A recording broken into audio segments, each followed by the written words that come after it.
Hello everyone, I'm Jay with AVING News. We're here at FIX 2025 in Daegu with an interview with the managing editor, John Stone of Innovation and Tech Today. Nice to meet you, John. Welcome to Korea. Great to meet you too, Jay. Thanks for having me. Absolutely. Can you tell me a little about your media publication? Yeah, so our mission at Innovation and Tech Today is to really capture, showcase anything cutting edge in innovation, showing how, it's just pushing things forward, the individuals and the causes that are doing so. Okay. So we publish quarterly issues, product spotlights, deep dives, profiles, basically just thought leadership in domains such as STEM, smart home manufacturing, technology, business innovation, sustainability, wearables, you name it. You name it. There we go. Where are you guys based out of? Denver, Colorado. Denver, Colorado. So talking specifically from the American market point of view, or do you cover global issues? We're just now getting into global issues. Great. So this is great for our interview, right? Yeah. You're here in the global market in Korea, but let's talk a little about the domestic issues first. What are some issues you're seeing domestically within the tech market? I would say cybersecurity is certainly one. Everything from dating app leaks, pig butchering scams, financial institutions getting their files and data manipulated, deep fakes, all of the above.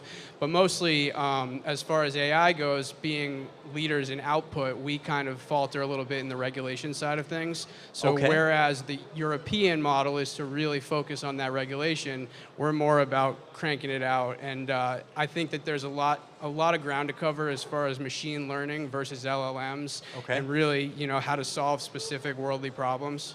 So that's a really interesting point of view. So from the American side of things, it's about putting it out first and letting the regulations come in, and then kind of putting it within the market when the regulations come out. And the Europeans, in a sense, are kind of preparing for the future in a way that they're doing the regulation side more first and then adapting technology to the regulations that are already in place. Seems to be the case, yes. Okay, that's really interesting being a reporter here in Korea to hear your point of view from the American side of things, comparing with the European market as well. However, let's talk a little about global trends now. In 2025, up until now, everything I've almost ever covered, maybe besides a food exhibition, was all AI. Even at food exhibitions, they use AI now. Of course. All I've heard is the trend word is AI, but AI is evolving beyond just what we understood as AI at the beginning of all this. Where do you think the trends are going now, and what are you seeing within the global market trends? Well, in terms of AI, not to beat a dead horse, but sovereign AI, on-device intelligence, things like that. But yeah, I think 6G, ultra connectivity, which Korea is obviously huge on. Yep. And then, robotics and autonomy, of course, green, heavy tech, industrial decarbonization, digital twins, the industrial metaverse, quantum safe, post-quantum security, platform regulation, innovation governance, biodigital convergence, all of these things really. So it's more like particular areas now. It's not just like AI being an overall buzzword for everything. It's how AI is being used in different industries and different services. Yeah, that connectivity build out ultimately. Absolutely, right? Yeah. We're here in Korea. Is it your first time here, by the way? It is. Welcome. Thank you. What kind of piques your curiosity here? There's so many things. There's a mobility exhibition going on at the same time as this one. They're kind of like simultaneously working together here. There's things with robotics, humanoids, AI, there's conferences, there's startup zones, there's all this stuff going on at FIX 2025. What are you most curious about? Certainly mobility and robotic convergence, I must say. Okay. I feel like the next wave of innovation will not come just from isolated technologies, but from the systems where mobility, autonomy, robotics, and smart manufacturing all converge. Okay. So, Korea is well positioned with its manufacturing base, robotics industry, mobility, OEMs, all of the above. So as far as FIX goes, I would say I'd be keen to track UAM, indoor-outdoor autonomous robotic solutions, companies that are showing AI-embedded hardware, robotics, smart manufacturing, and just, the participation of overseas firms, because I think that gives a view of the global ecosystem. Sure, as I keep hearing and I keep saying, I heard there's about 20% more global overseas firms and presence here at this year's FIX.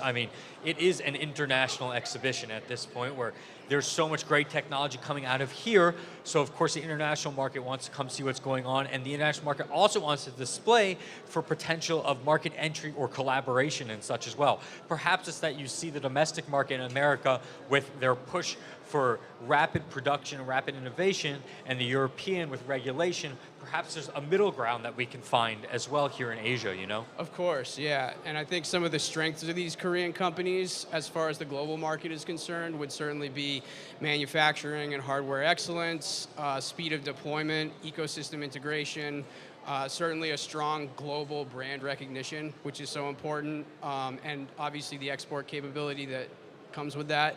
And then, yeah, I just think the focus on innovation and R&D and technology base moving upward, really. So I think, yeah, all of these are great signs for the future. Kind of close our interview, now that you're branching out international with a base in such a huge domestic market, America still being one of the biggest markets in the world, what is your advice for Korean companies with all this capability, all this know-how? What's your advice for them going global, or perhaps creating global partnerships? So I would say really storytell for the global market. Absolutely, 100%. You know, as a creative myself and a writer, I think that's just paramount to really reach an audience and make an impact. Okay. You know, you got to think globally from day one: design, localization, service, all of the above. You need to leverage the exhibition to build those global partnerships, which I think Fix is very good at doing. Okay. And you know, just highlight system level value, and you know, not just the components that go into it. That's some great advice. Wonderful. I hope you really enjoy your time in Korea. I personally also want to walk around and see everything, all the new innovation that's here. Likewise. There's so many like niche markets that technology is being used in, and how it's being integrated into things that I never thought were possible. Totally. Yeah. Enjoy your time here. Again, thank you so much for the interview, John. Really appreciate it. Thanks, Thank yeah, you. I appreciate you too.